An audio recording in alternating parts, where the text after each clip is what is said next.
The laughter echoed sharply through the grand hall of the City Credit Union. Behind the sleek counter, the branch supervisor leaned back, a smug smile curling on his lips as he glanced at the teller beside him. A handful of patrons glanced over, some chuckling quietly, others just watching, intrigued. Across from him stood a woman with a calm, unwavering posture, her tailored jacket sharp, shoes clicking confidently on the marble floor. Her hands gripped a folded bank draft, nails neat and deliberate. The laughter ricocheted off the high ceilings, but she didn't flinch or retreat. Instead, she held her ground like a rock. "Madam," the supervisor said with dripping disdain, his voice loud enough for the room to hear. "You expect me to believe this?" He waved toward the check, voice rising. "You're trying to deposit $10 million? The room grew quiet, the air thick with tension. Someone coughed from corner. The woman said nothing at first. No need. Then, steady and clear, she replied, "Please process it." The man named Gregory, whose name tag gleamed, leaned forward, his confident smile fading into a sneer. "Where exactly did this come from?" he asked. "I earned it," she answered without hesitation. Gregory repeated the phrase mockingly, dragging it out like a bad joke. "You earned this? Really?" A security guard shifted near the door. Gregory motioned him away with a flick of his wrist, then faced the woman again. "You're making a mistake," she whispered. "I doubt that," he smirked. "We see scams like this all the time. People waltzing in with phony checks, thinking we're fools." She understood what he meant. This wasn't just about money or fraud. It was about her presence, her confidence, her very existence challenging the neat little assumptions in his mind. Still, she stood firm. A junior teller peeked anxiously from behind her workstation. The check rested on the counter now, edges slightly bent from being gripped so tightly. "What's your name?"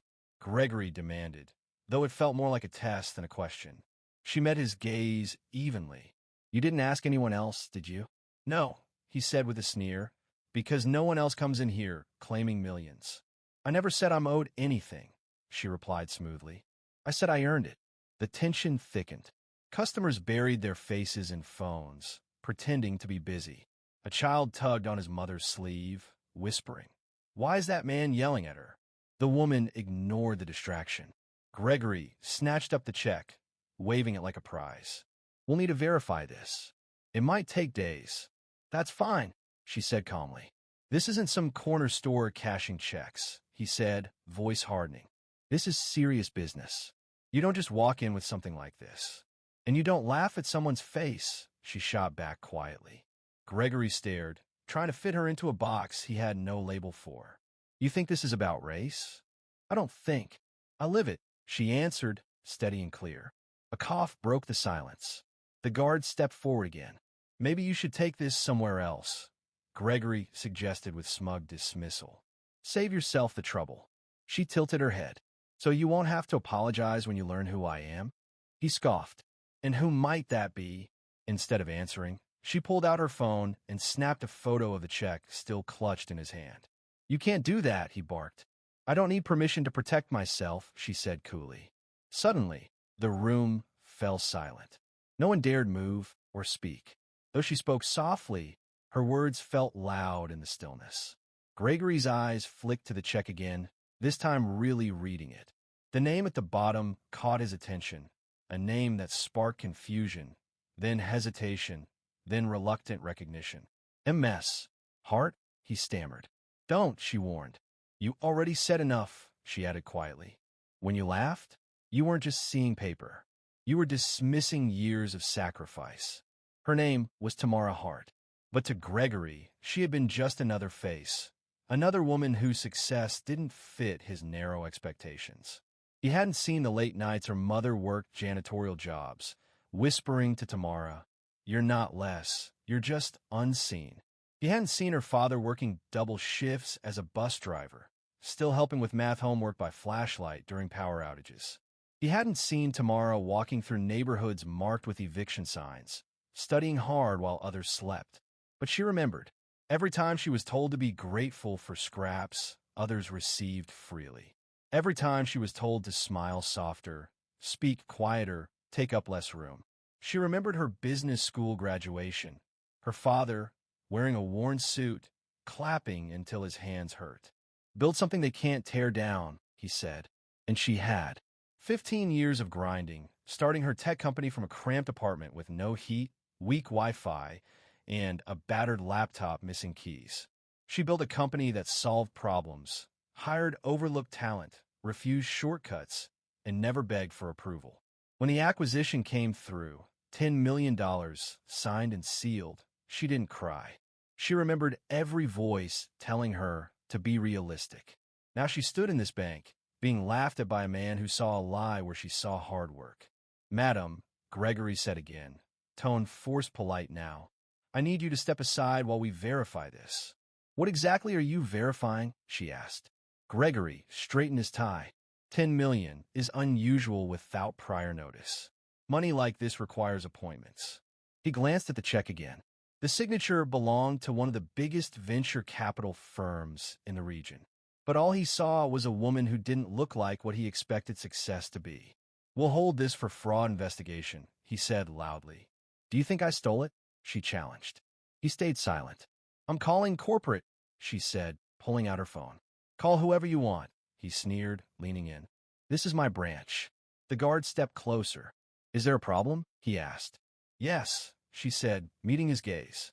"I walked in here with a legal check and was treated like a criminal." Gregory raised his hands. "She's getting hostile." The words snapped like a whip. The guard's hand moved near his belt. "Do you think I'm dangerous?" she asked calmly. "Because I won't let you lie." The mood shifted again. Customers shifted uncomfortably. One discreetly turned on video recording. "While we verify," Gregory snapped, "we'll need you to wait." "Want me to call the police?" the guard offered hesitantly. Gregory nodded. She didn't move or flinch. "I don't need your belief," she said quietly. "I earned this." A silence fell. The guard didn't touch her. "You humiliated me because my skin didn't fit your idea of success," she said evenly. "You called security before you called the number on the check." Her phone buzzed. She answered. "This is Tamara Hart," she said firmly. A crisp voice came through the speaker. "Hi, this is Leah from Brighton Capital's executive office. I'm calling to confirm the check you deposited. It's valid. Would you like us to confirm this directly with your branch?" Tamara pressed the speaker button. "Yes, this check is from our acquisition payout. Ms. Hart is now CFO of Brightwave Technologies. That check is her signing bonus. Please treat this matter with the respect a partner deserves." The room froze.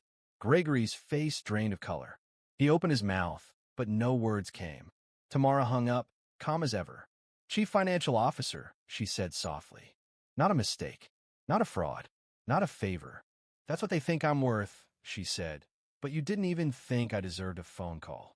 She reached into her bag and slid a business card across the counter. "My legal team's contact," she said, "in case this branch needs to prepare a formal apology."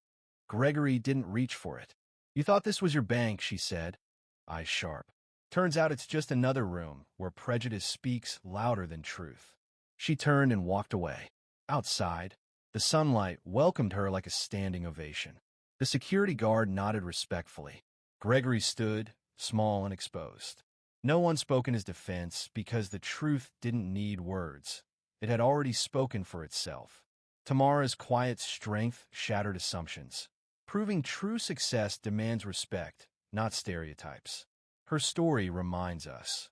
Courage and truth can dismantle prejudice, opening doors for those daring enough to claim their worth.